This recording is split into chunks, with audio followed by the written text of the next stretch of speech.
pace car and joins at the back of the grid. He will be behind Taylor Mackenzie, David Johnson and Aaron Zanotti, who, with a non-starting Jenny Tinmouth and Ralph Laturco, now form the final row of the grid. That is row 11. So 11 threes are 33 riders on the grid, with Shaky Byrne right at the front, and then a big gap behind him, which will enable his teammate at PBM Kawasaki, Stuart Easton, to possibly get himself a rather bright start from the second row of the grid. The championship standings after the first race. Ellison took that victory, got himself a handy 25 points ahead of Shaky Byrne and Josh Brooks, who made a late run through the pack. Dan Linfoot losing out to Brooks in the closing stages for that rostrum finish, and Peter Hickman having a fine ride on the RAF Reserves BMW, as did Tommy Bridewell and Christian Idden, making their way through the pack, and ahead of Chris Walker, Michael Laverty and Richard Cooper. Stuart Easton on 5 points after running off the track, challenging for third place. Robin Harms coming the other way for Motordecks and charged through to 12th ahead of Lee Jackson, and an absolutely despairing Yuichi Kianari, who has no idea what happened to him in that race, and Luke Mossey. The starting grid looks like this. Shaky Byrne on pole position for PBM Kawasaki, an empty number 2 slot, and then Milwaukee Yamaha's Josh Brooks. The second row will see Stuart Easton alongside Dan Linfoot and Peter John Hickman. And the third row headed by Yuichi Kianari, a man who said there was absolutely nothing wrong with the bike on the tyres in the first race. He looked completely despairing of anything. He starts from the third row of the grid ahead of Christian Idden and Danny Buchan, and the fourth row of the grid, Tommy Bridewell, Billy McConnell and James Westmoreland, who went out with a mechanical issue in the first race on the JG Speedfit bike. So Speedfit having a few problems there in the GB Motor Garage. Yeah. The hole at the front is where James Ellison should have been, but he's going to have to start from the back. He's going to have to be as aggressive as he was off the start in the first race. As the lights go out, Shaky Byrne gets clean away at the front. Kianari gets a good start. Perhaps the black cloud has lifted a bit since he was sitting in his garage. Oh, and he tries to go around the outside of Stuart Easton into Redgate. Brave move by the build-based BMW, and he's forced his way through to third place. I don't know what Stuart Hick has been saying to him since I spoke to a figure of abject dejection, James, after race 1 in the garage, but it's perked him up a bit. Yeah, and that's the thing, keeping Kianari happy and confident. He just has kind of low self-confidence with it sometimes. It takes one little kind of misfire and the whole job tipples apart, but he did need a good start. I think that if he can get going with Shane Byrne, he's had the pace all weekend to do that. He wasn't able to lap within half a second of his time during practice in that first race. Surely, to goodness he won't go through that again. You can see how, look at Ellison already has powered his way through into the middle of the pack, taking every opportunity to gun his way past the mid-packers, who are all, of course, extremely fine motorcycle racers. At the front, it's the 2 PBM Kawasaki's, Byrne and Easton leading the way. And Easton, any moment now, well, you see how many people Ellison's got to get past. I mean, it's just the quality of the Dan Linfoot wobbles his way through past Kianari, can't hold on to it. KO has a moment though coming out of the hairpin, and that means that he drops back to 4th place. Yeah, Dan Linfoot does take that third, the number 4 Honda. And Ellison's further up than you think, you know. There he is, as he pops through the screen. Somebody's off. I think maybe somebody else hit him. Definitely somebody off. Stood in the track. There's at least one. Yeah, it is one, thankfully. That's one of the Anvil bikes, I think. Oh, it's Philip Backlund. Oh, it is. It's the Swede Philip Backlund who's gone down. What a shame, not the start that that Philip would have wanted there, obviously. It looks slightly disorientated as he wobbles back down the side of the track. Dan Linfoot has got the better of Yuichi Kianari for the moment. A much better start from Josh Brooks. This is the Backlund incident. Yeah, I said it. Actually, weird one now. He did well to cling on to it as long as he did. I don't know. He's holding his wrist. James, an impressive start from Josh Brooks, who said there was an excess of testosterone at the beginning of race 1. People were absolutely everywhere, and it took him quite a while to settle into the race. Absolutely, and he's been around a long time as Josh on the Yamaha. He's their 5th in shot, the man we're looking at now. and he didn't want to make it. It's so easy to make a mistake early on. We've seen lots of incidents and crashes this weekend down Craner. The track doesn't seem predictable as Griffin places. We've seen people making mistakes that we didn't expect. So yeah, maybe certainly towards the end of the race he's doing the right thing and putting the lap times together. He's got to be encouraged with that Yamaha. It's brand new.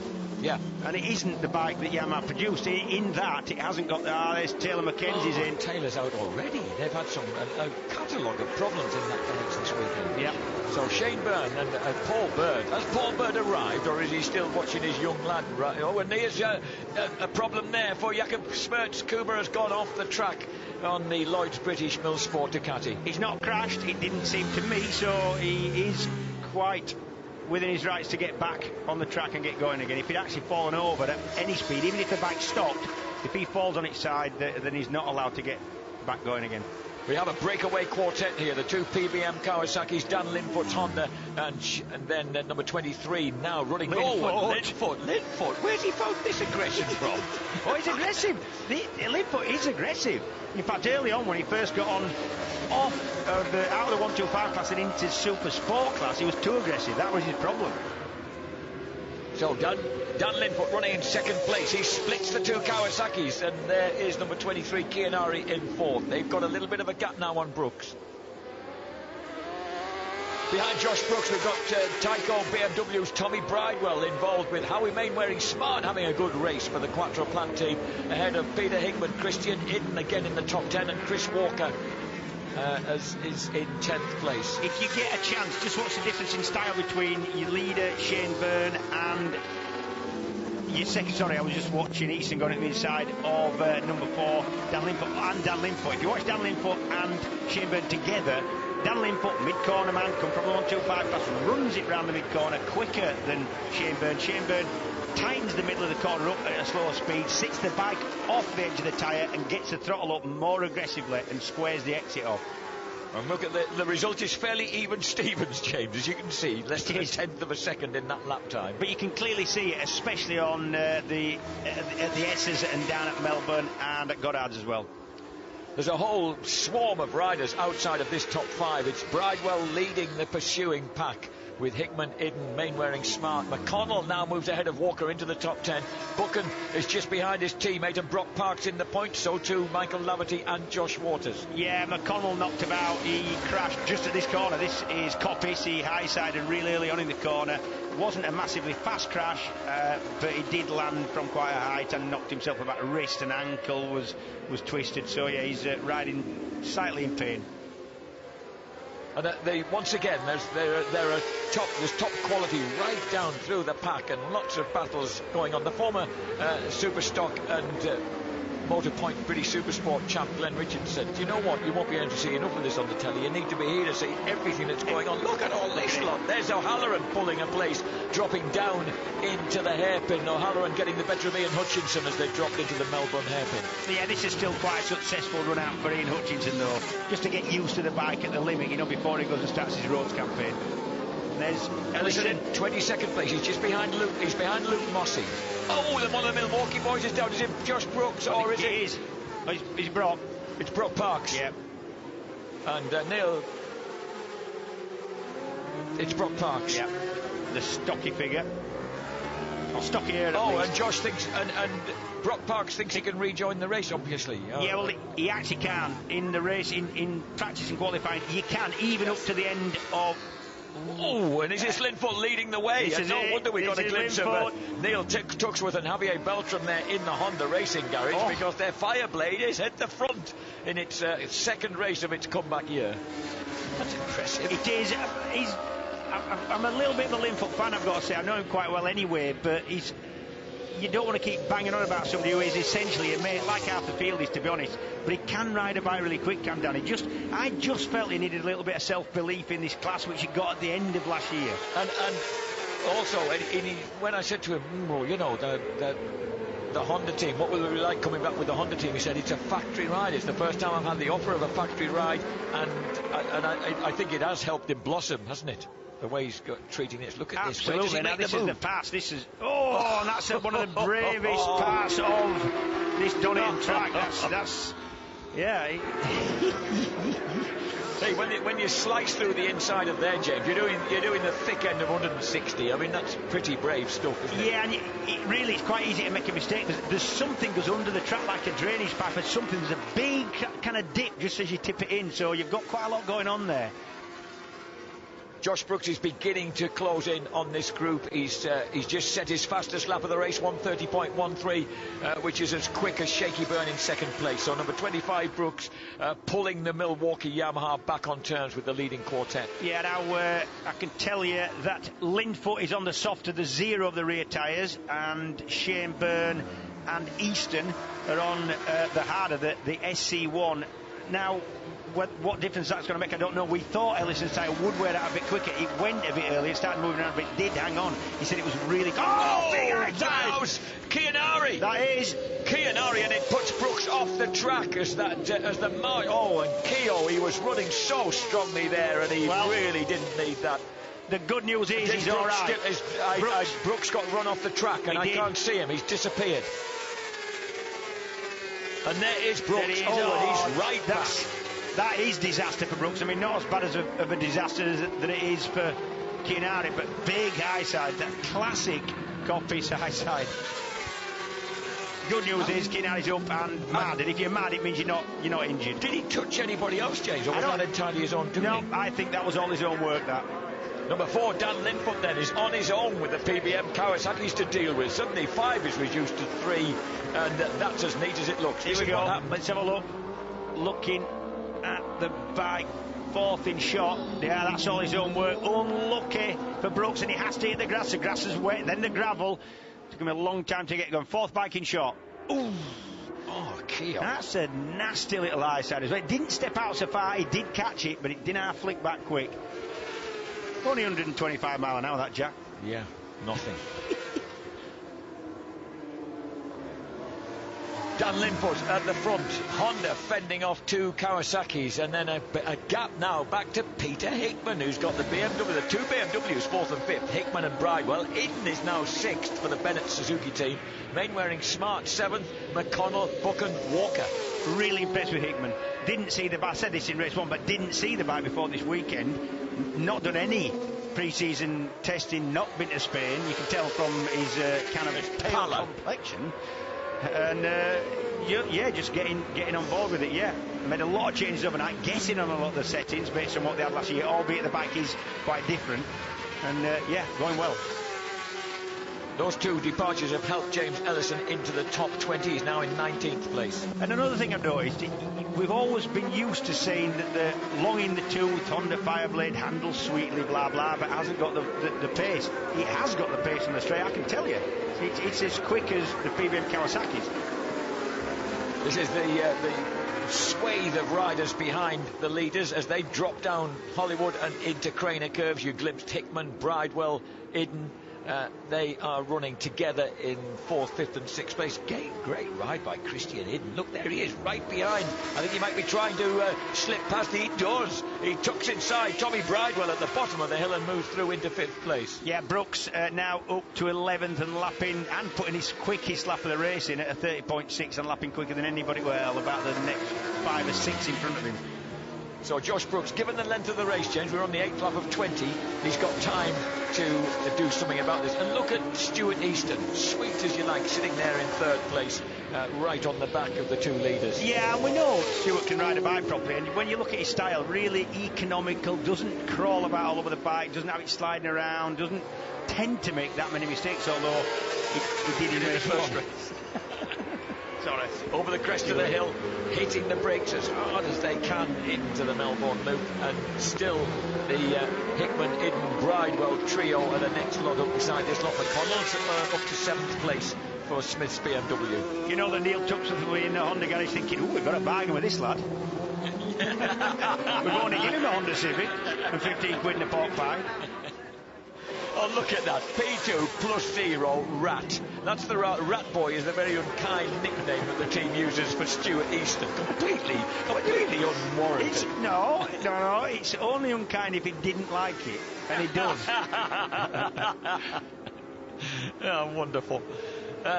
So we're behind these guys. It's now Hickman, Eden, Bridewell, McConnell, is just ahead of Danny Buchan, who was fast but crashed in the first race. And you can see that those two sets of three are well within vision of these three leaders. Well, they're all going the same pace. Linfoot, 30.8 for Byrne, the same for Easton, and a 30.6 for Hickman. Iden, a little bit quick for Iden, in fact. So the group behind is catching that leading three, albeit slowly. Michael Laverty matched that time, 1:30.4 of Christian Idens, and he's running in 12th place on the Tyco BMW. Yeah, that's an indication just how tight this class is. At the moment, the last point scorers, we've got O'Halloran, who's made it through the 15th ahead of Cooper, behind Lee Jackson and Josh Waters. So Josh Waters having a much better time of it in this second race on the second of the Bennett Suzuki's. Just watch Shane Byrne pull it up really violently off mid-angle, or sort of maximum angle at mid-corner, and get the throttle. What that means is he can actually get the throttle up more aggressively than certainly Dan Linfoot can. Dan Linfoot relies on a little bit of mid-corner speed, and that relies on you being really, really consistent and careful with the throttle. And of course for Dan, that having empty track ahead of him assists that mid-corner speed. He doesn't get people kind of hunkering underneath him and underneath his front wheel. The big problem is if you're a mid-corner man, I never was, but if you are and you've got somebody sat there not going quick mid-corner, they hold you up and they're quicker where you're not, where you can't be. That make any sense? I didn't make that quite clear, did I? It did make some sense, except with you being such a successful super sport man, I thought that would indicate you did have mid-corner speed. No, yeah. Oh, look at Easton's no, keen. In the super sport class, it's all you've got. You have to have more mid-corner speed. And it's really tight at the front. We're on the 10th of 20 laps, virtually half distance. And these three showing the rest of the way. And beautiful style. Lovely, but both Shane Byrne and Linfoot just sliding nicely, but not kicking out too far, just going out, say, a couple of 3 inches. And look at this battle going on. Danny Buchan is in there. Billy McConnell on the Smiths BMW. There's Brooks. He's burst through past Howie Mainwaring Smart on that lap. So Brooks now through to 9th place. So the Australian working his way back through the pack. Here he is, and Brooks just on the back of this group now. In fact, Howie's got it back.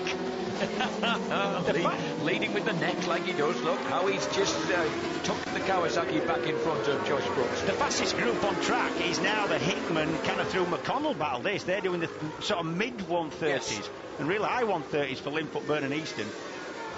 Yeah, that's impressive, isn't it? So it's this. That was a matter of time, to be honest. Yeah, that was into red gate, Jack, sorry. I was yapping at the time. Shaky Byrne then has grabbed that advantage off number 4, Dan Linfoot. Now, can the man... Ichi Kiyanari is just going to be 2 points out of the first round. Who'd have thought, eh? No, not me. Now, what Linfoot's got to do is tuck in behind Shane Byrne. I think Shane Byrne has got the ability to up the pace a little bit here. We'll find out soon enough. He's got the clear track ahead of him now then, the 36-year-old reigning champion. And so those three dropping down to the foggy S's, and then as you check in behind them there, look at that. That's a terrific battle going on with Iden edging in on Hickman. And there's James Ellison. He's crept into the points at last. James Ellison into 15th place on the JG Speed Fit number 77. Why do I find that so hard to say? Let me go back to GB Moto, Lloyd's British League. And number 14, Lee Jackson, is the man who's been displaced from the points. And the build-based BMW back to 16th place. Ellison cutting through to 14th, or trying to. Jason O'Halloran is the man right in front of Ellison at that point. Back with the 3 leaders, and Dan Linfoot, who was deprived of a very possible podium by Josh Brooks in the first race. We'll be hoping that won't happen this time. Look at that lap of Burns, 1:29.96. James, you were right. I thought that might happen. Luckily for Linfoot and Easton, they've raised their game slightly. They're down to low 130s now, but I thought it looked like Shane Byrne could do that if he could get past Linfoot. And they needed it because the next group was definitely catching them by about sort of 3-4 tenths a lap. impressive performance. Look, they've pulled away now from Tommy Bridewell. There, look at that, going through the picture. Number 60, Hickman. Number 24, Christian Idden. Then this group, number 3, Billy McConnell, battling the bruises, running in 7th place. Fabulous, drifting through Coppice. And Josh Brooks right behind them on that brand new R1 will be trying to outbreak them down the hill into the Fogarty Essex. Oh, and he slips through. Yeah, dangerous time that, you know, you go up the inside of somebody and he just about got it stopped. The thing was sliding, but he knows what he's doing. And now he's thinking that he might have to find a way past fellow Australian Billy McConnell. But McConnell's he's really putting a lot into this race. Whatever he suffered in that first race after that big get-off, he certainly the adrenaline is obviously masking any discomfort. It definitely helps, but he's certainly tough anyway, is McConnell. Shaky Byrne now edging away. We're on the 13th lap of 20, and after his 2nd place in the first race, the reigning champion looks as if he could conceivably make the almost perfect start to his title defence. Dropping down the hill, Brooks looking to see if he can find a way through there, but McConnell holding up well on the Smith BMW. Oh no, not at this point. Oh, and that is just such a wicked point to go through. Great move by Josh Brooks. He's now through the 7th. It is, but that's as clean as you're going to get a move there. That was really clean. Must have got a really good drive out of the old hairpin. There he is, Josh Brooks, on completely on song. Dan Linfoot is right back with Shaky Byrne and making a move down the hill into the Foggy Essex. Sweet as you like. Danny goes back. I think Shane must have made a little bit of a mistake there. He was pulling away. I think he must have made a mistake coming out of Coppice. So, well done, Dan. I've never thought of him as being an aggressive lad. Well, he isn't, because when you speak to him, yeah, but we know. We've not seen it a lot before, that just because you're a kind of mild-mannered chap off the bike doesn't mean you're not a loon ball when you get your helmet on. And I'm not saying he is, but he's definitely aggressive. What about Christian Idden, number 24? What a ride for the former 10-time British Supermoto champion, coming off the back of his the catalogue of gastrointestinal illnesses this weekend. I've always rated Christian last couple of years. When you see what he did on the BB3 Bimotor in World Superbike, the little bit they did last year, he's no more. He can ride a bike, can the boy. Hickman looking really strong in 4th place. So Hickman there just ahead of Idden. They're having 2 great rides, and you wouldn't necessarily have put those 2 lads down as top 5 material given the quality of the opposition this weekend. They're really punching above the weight this weekend. I would say he didn't have been before the weekend. The only question about was the bike and then his fitness and this gastroenteritis all weekend, but Hickman possibly not. And they 2 are on it, aren't they? Their last lap times, Hickman did a 1:30.4, Idden a 1:30.51, so they were separated by 1/10 of a second. Yeah, last lap for Byrne, he did make a mistake, 1:30.9 as opposed to 1:30.1, but it was definitely a mistake, I think, that allowed not to do any kind of disservice to Linfoot. I think it was a slight mistake from Byrne.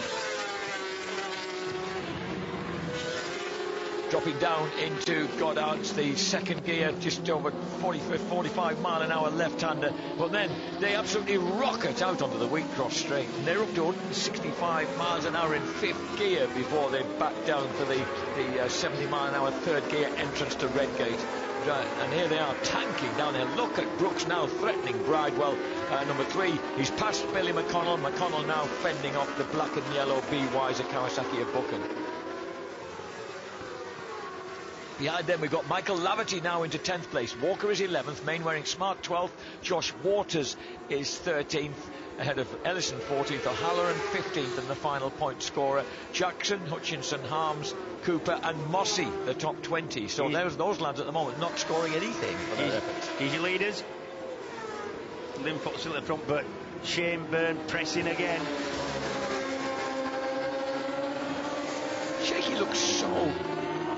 He looks comfortable, doesn't he? Despite the fact that he's not, as he says, race or bike fit after his injuries and his layoff. The 3 of them look fairly confident and not doing anything so, silly. The bikes aren't stepping out so much, all over the place, not making mistakes.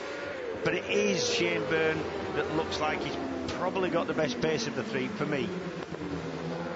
Dan Linfoot skating into the Melbourne loop now. They've got, and as they accelerate up the hill out of it, they'll have just 5 laps of 20, so 3/4 race distance at this point. Shaky thinking about a little move there into Goddard. Yeah, you can make that move late into Goddard's, can't you? Oh, can you make it late, or do you go early into Redgate? He certainly was thinking about that inside line, but that Fireblade is quick down the Wheatcross straight. Told you. Yeah, I've seen that though in race 1 as well. Yeah, the big slide, not a dangerous one at this point for Linfoot coming out of Redgate, but just wondering if that's an indication that the tyre's giving its best. We know that Ellison had the same tyre and very similar condition track temperature wise in race 1, and he said it went off quite early but then hung on and was quite consistent towards the end. Peter Hickman's fastest lap of his race, 1:30.2, considerably quicker than the 3 leaders on that lap. You could see the gap had shrunk.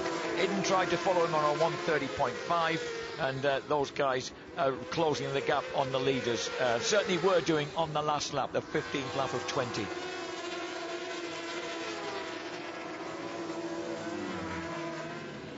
And there are the 3 leaders. Just behind them you can see Hickman and Eden. So Linfoot leads the 2 PBM Kawasaki's. Look at the gap shrinking. Yeah. Hickman's on a bit of a mission on the RAF Reserves BMW. You've got to worry about that. Yes.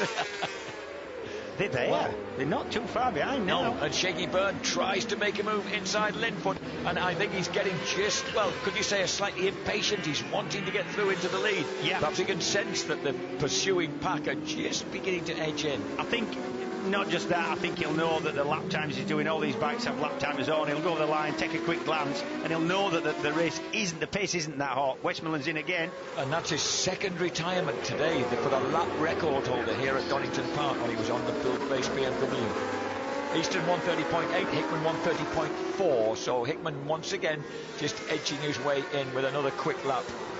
Eden not quite able, almost but not quite able to hold the BMW's pace. Here comes Shaky Byrne underneath as they drop downhill into what is laughingly called the hairpin at the bottom of the hill there, which is actually a 90-mile-an-hour 3rd gear right-hander, and then accelerating away up the hill. Shaky Byrne back in temporary control of this race. It was a hairpin. They call it the old hairpin because the original layout it was absolutely a hairpin. You never raced it like that, though? No, that was pre-war, actually. Yeah. Even for me, that was the 1930s. I'll leave that to you. And as they accelerate down towards the Foggy S's, then Dan will be looking again to get back to the front. He does not want to stay in 2nd place. And the Fireblade scampers through the Foggy S's and retakes the lead from the PBM Kawasaki. Now Shaky's going to respond straight away. He's going to go deep into the hairpin. Dan will just try and cut back underneath him, and he does. Proper cut and thrust at the front. This is going to start annoying Shane Byrne, I am sure, because he knows, and I'm fairly certain, that if he got a couple of laps on his own, he'd drag these lot along, you know, and put quick attack, because Hickman's right there. Yes, but Dan Linfoot wants to win this race. Correct, yes. Well, he's got every reason to want to win it. He's on the 18th of 20 laps. He's going to have to let him through again into Redgate, but he's going to cut straight back underneath. Sit up, Shaky Byrne. Wow, the North Yorkshireman is absolutely inspired here on the red and black Honda. I don't know what Kylie's giving for breakfast, but I hope they've got a packet left. Oh, and he has a big moment at the bottom of Craner Curves. That means he simply can't get himself back to the apex of the hairpin, and that allows Shaky through. But Dan's trying to go around the outside up Starkey's. Can't quite make it through the Schwantz curve up towards McLean's, with Peter Hickman edging in all the time. 30.4 second lap on the last lap. I actually think that Dan Linfoot's lost a little bit of rear grip there, just by the way the bike's moving around, and just... But he's mid-corner still looks good. Let's have a look when he opens it. Yeah, it's sideways. I think he's losing a slight amount of grip, not a lot. Here he goes again. Same move. Dan Linfoot now 26 years old, the young North Yorkshireman, but this is his big chance, of course, in racing terms. He's done Grand Prix, 1,250s, he's done Worlds, dipped into World Super Sport and European Superstock 600.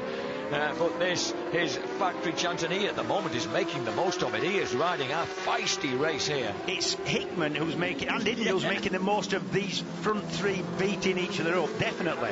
He's closing in. He's going to just run out of time, I think. And Owen Buchan's dropped it again. Danny Buchan's gone down there. He lost the front going into Goddard's. Oh, 2 DNFs for the Be Wiser Kawasaki after 2 terrific rides. Shaky Byrne now has escaped the clutches of that weaving, bucking Honda. The rear tyre definitely seen better days. Last lap, another half second for Hickman. He closed in again. I just think he's going to run out of time to do anything about this. Yeah, because he's definitely, his eyes will be arrowing in on the back of that PBM Kawasaki of Stu Easton's. So Ratboy's third place just might be in danger here. The leader, Shaky Byrne, second place for Daniel Linfoot, and third place at the moment for Stuart Easton with Peter Hickman. Well, Peter Hickman, remember, born just up the road, very local boy, Burton-on-Trent, but has lived in Louth in Lincolnshire for a long time. I always feel he fits in better in Louth. And of course, Shane Byrne hitting the curbs really hard there and losing the rear.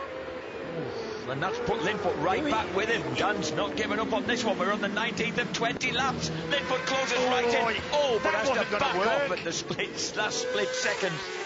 And Dan Linfoot, well, this would just be the best result he's ever had in British Superbikes. By a long way. By a long way. And as he comes out of, in fact, I think fourth has been his best result so far on several occasions last year. But as they now charge into the final lap, Shaky Byrne has regrouped. He kind of almost brake-checked in the Melbourne Loop, and that was enough. And now you see that Shane Byrne in front, the leading three are now going quicker than Hickman in fourth. Dan Linfoot in second place, third place for Stuart Easton, fourth place Peter Hickman, fifth place Christian Hidden. These 5 have ridden pretty fabulous races. Dan Linfoot has his best finish previously has been a third place. He has stepped onto a British Superbike rostrum. Can he hold on to second with the tyre beginning to let go so frequently corner on corner? He's going to fight to do it. I think the Honda's got the pace down the back straight. If he can get out of cockpits quick enough and not make any mistakes, the bike's sliding, but I don't think Easton's going to be close enough into the S's now. And as he drops down the hill, he has got that little bit of space between himself and Stuart Easton. So he's just got to keep things as tidy as the Honda will allow, as the back tyre will allow, as he drops into the Melbourne Loop. And vaults over the top of the hill, fourth gear, touching 164, then back right off with a bottom gear, 35-mile-an-hour right-hander. And he manages to take some space out of Stuart Easton on the drop at the hairpin. He won't be able to do anything about Shaky Byrne, though. Shaky, after his second place in the race 1, is going to go one better in race 2. The reigning champion will take yet another race win in British Superbikes. Linfoot, a splendid second. Stuart Easton third. Hickman fourth. Fifth place for Christian Hidden. Sixth place for the recovering Josh Brooks ahead of Michael Laverty. Meanwhile, here's James Ellison. James Ellison was running in 12th place on that last lap ahead of Lee Bob Jackson, and he holds that place across the line. Jason O'Halloran even impressively got back in front of the Kawasaki to snatch back 11th place behind Chris Walker. And there's Paul Bird, having made it back from watching his son Frankie racing on 4 wheels at Brands Hatch, has the joy of a second race victory. Did you see that little bit of a skip from Paul Bird there? That is a mighty bit of, shall we say, physical exertion from the Bird man. He's not known for showing his emotion. Obviously pleased with his man Shaky's win. Really good ride for Linfoot, good ride for Easton and Hickman. I'm hoping that Linfoot don't want any more money for his instructing on my training days. We start next week. There's still places available, by the way. Number 9, Chris Walker, congratulates number 4, Dan Linfoot, on his best performance so far. Jason O'Halloran comes up alongside his teammate, so O'Halloran goes 11th to match the second place of that man, Dan Linfoot. And absolute joy. That's about as excited as... The guy in the background, that's Kel Brook. That's, I think, welterweight world champion. Certainly boxing world champion, anyway. Sheffield lad, into his bikes. And even better than that, he gets a hug from Petra Byrne. So Shaky Byrne then takes victory here at Donington Park. And that means that he's got a pretty impressive 45 points out of the first 2 races of the defence of his championship. Shane Byrne PBM Kawasaki by half a second from Dan Linfoot on the Honda Fireblade. Stuart Easton, a very fine third. Peter Hickman, a fairly hectic and hard-ridden fourth. Impressive on the RAF Reserves BMW. Christian Idden, equally imposing on the Bennett Suzuki, ahead of Josh Brooks, recovering well on the Milwaukee Yamaha. Michael Laverty and Tommy Bridewell came home top 10 for Philip Neal's Tyco BMW team, ahead of Billy McConnell, well done, battered Bill, and Chris Walker. 11th place for Jason O'Halloran, and the final point scorers from the back of the grid. James Ellison reached 12th. Lee Jackson is 13th, ahead of Howie Mainwaring Smart for Quattro Plant Bournemouth Kawasaki, and Josh Waters, the final point for the second Bennett's Suzuki. The championship standings after the first two races of what promises to be a fairly sensational MCE British Superbike series. Shane Byrne on 45 points. Second overall, Dan Linfoot on 33. James Ellison has 29 after that rotten look before the second race with the flat battery. Josh Brooks on 26 is fourth. Peter Hickman on 24 in fifth place. Stuart Easton on 21 rounds out the top six, ahead just of Christian Idden, and then Tommy Bridewell and Michael Laverty. Chris Walker 10th.